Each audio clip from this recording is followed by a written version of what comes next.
From American actors who became governors, the former later elected president, the latter known for the phrase,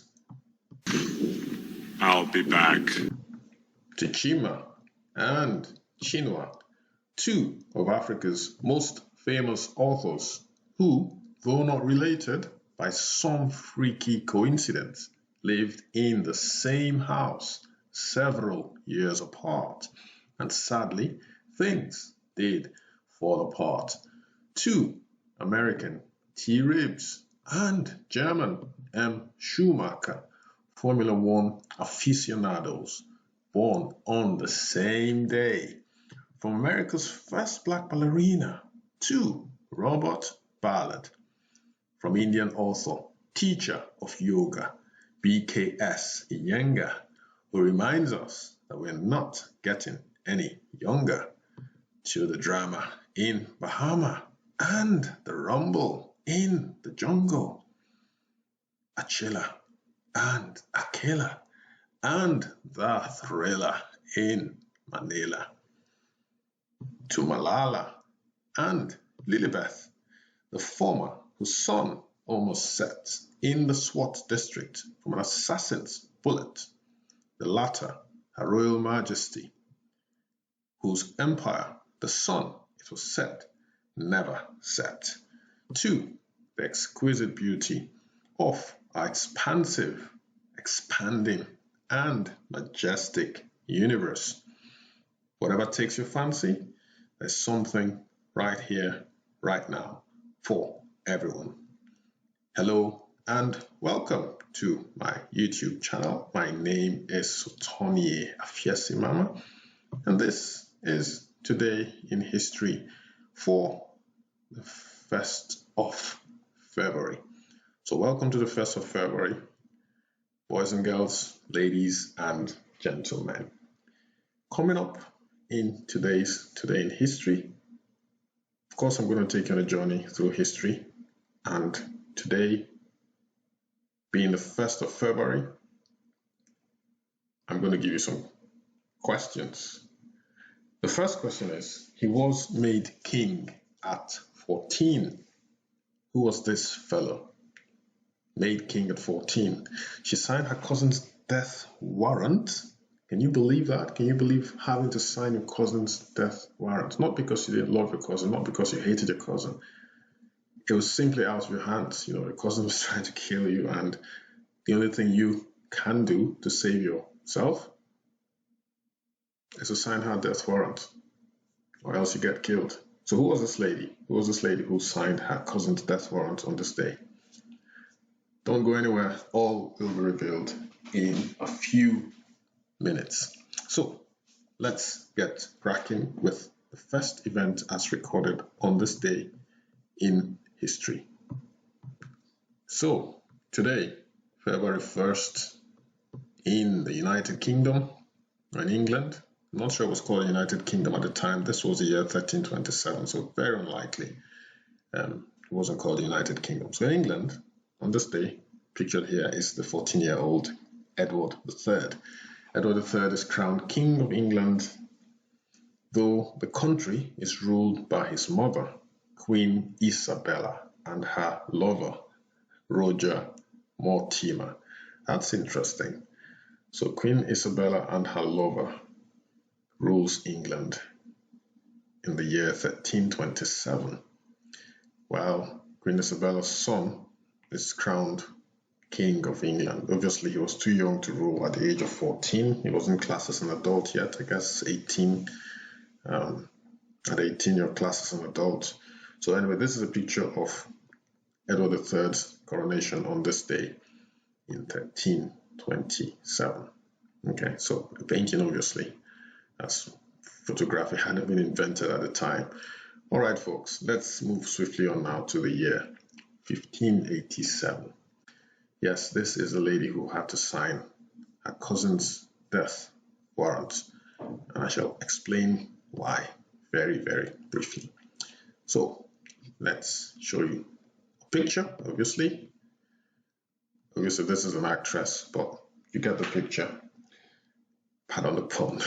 With a heavy heart, Queen Elizabeth I, pictured here, of England, signs death warrant for her cousin, Mary, Queen of Scots, after the Babington Plot to assassinate her, in which Mary was implicated. Elizabeth obviously had little choice. However, as she is reported to have said to the French ambassador, she signed it with tears in her eyes. So sadly, this was the day that Mary, Queen of Scots,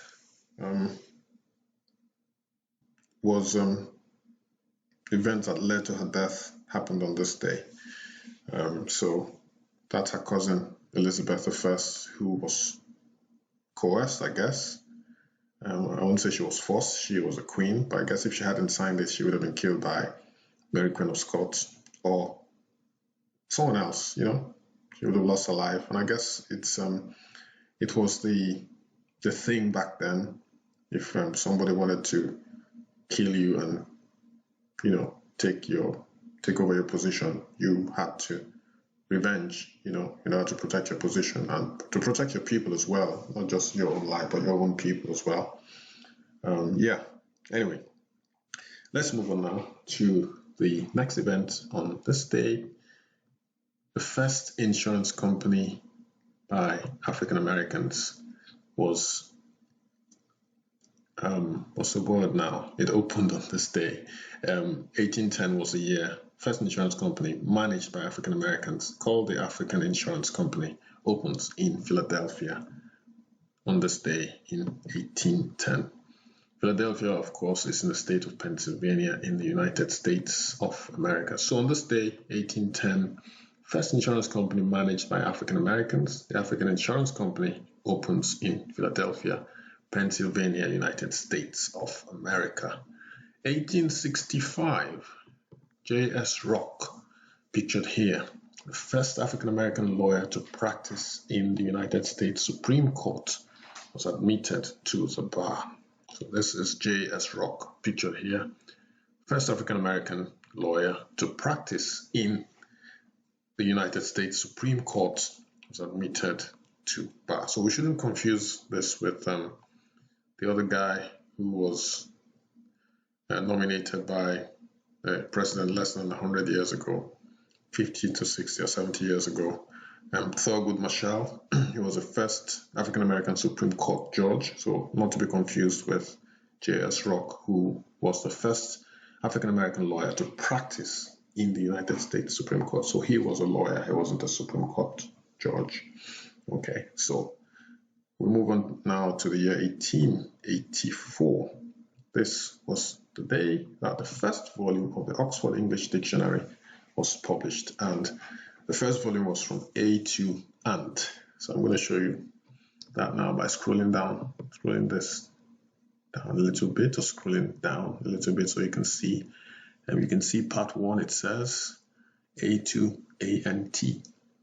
Right? This is the actual copy, obviously a picture, the actual copy of the New English Dictionary on Historical Principles. So first volume of the Oxford English Dictionary published on this day in 1884. 3 years later, we're in Hollywood, the United States of America, California to be precise. This was the day that Hollywood officially registered in the LA County Recorder's Office. So Hollywood was officially registered.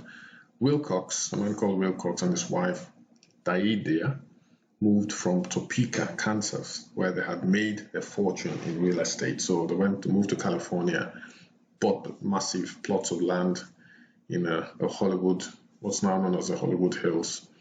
And Hollywood was born. Basically, the story goes that the guy was disabled. He had lost use of his legs and wanted to relocate to a more tranquil part of the country where they could build churches and schools and help people around. You know, they were kind of taking early retirement, if you like.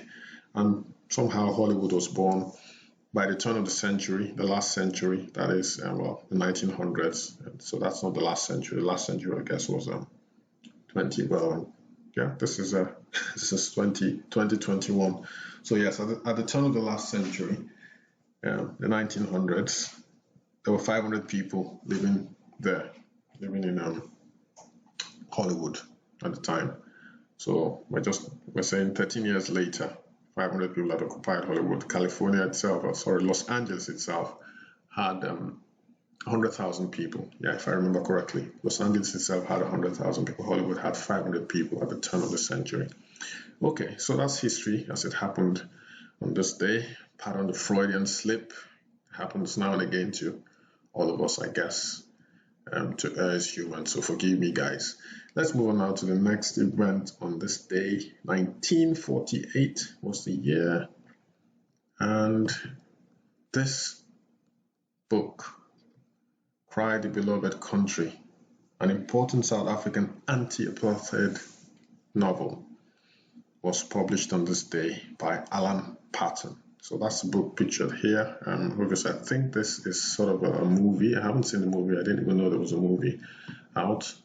But you can see the two faces there, James Earl Jones and Harris. Can't quite see the name there. I use glasses, so it's very tiny. But yeah, Cry the Beloved Country, the film. Yeah, it's a film, which a 1995 film, and also I think it's based on the book, Cry the Beloved Country. It was published in the United States on this day in 1948. The film was released in 1995. So go check it out if you haven't seen it, if you haven't seen the film. I'm going to check the film out as well at some point this year. At some point this year. So let's move on now to the next event on this day, 1974. I beg your pardon again.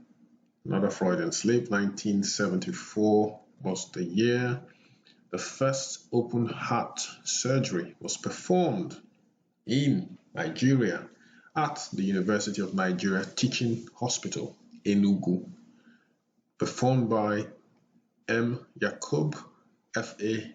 Udeku, D.C. Wafo, and C.H. Ayawa. So the first open heart surgery, the first successful, I might add, open heart surgery was performed on this day in 1974 in the city of Enugu at the University of Nigeria Teaching Hospital.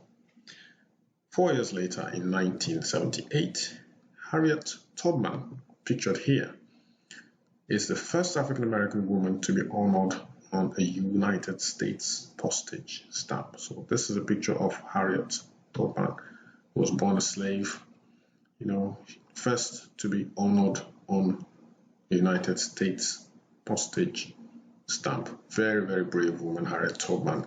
I did a video on her a few months ago, I believe. So if I am able to find it, I'll put a link right here so that you can check out the video on Harriet Tubman. Okay, let's move on now to the year 2021. So that's last but not least. That brings things back to the present day, if you like, day in quote now. So 2021 is the year military staged a coup in Myanmar, detaining civilian leaders including Aung San Suu Kyi, and declare a 1-year state of emergency. So these are protesters, obviously, who condemn the coup. It's obvious from their placards. Not happy with the coup. Looks like Aung San Suu Kyi is admired by most of her countrymen and countrywomen. But this was the day in 2021, the 1st of February, that a coup was staged in Myanmar, formerly called Burma, and it ousted Aung San Suu Kyi, and the state of emergency was declared, a 1-year state of emergency. I've never heard that before, where a state of emergency is actually given a time frame. Usually they just say state of emergency, and however long it takes, it takes. I may be wrong. Drop me a comment in the comment section if you've come across any situation in any country where there's been a state of emergency and they've said, right, it's going to last for a month or 6 months or 3 months or a year. This is the first time I've heard that. So it kind of sounds like they know what they're doing. It's an organized thing. Hopefully the rightful people who are meant to be in power will be restored to power.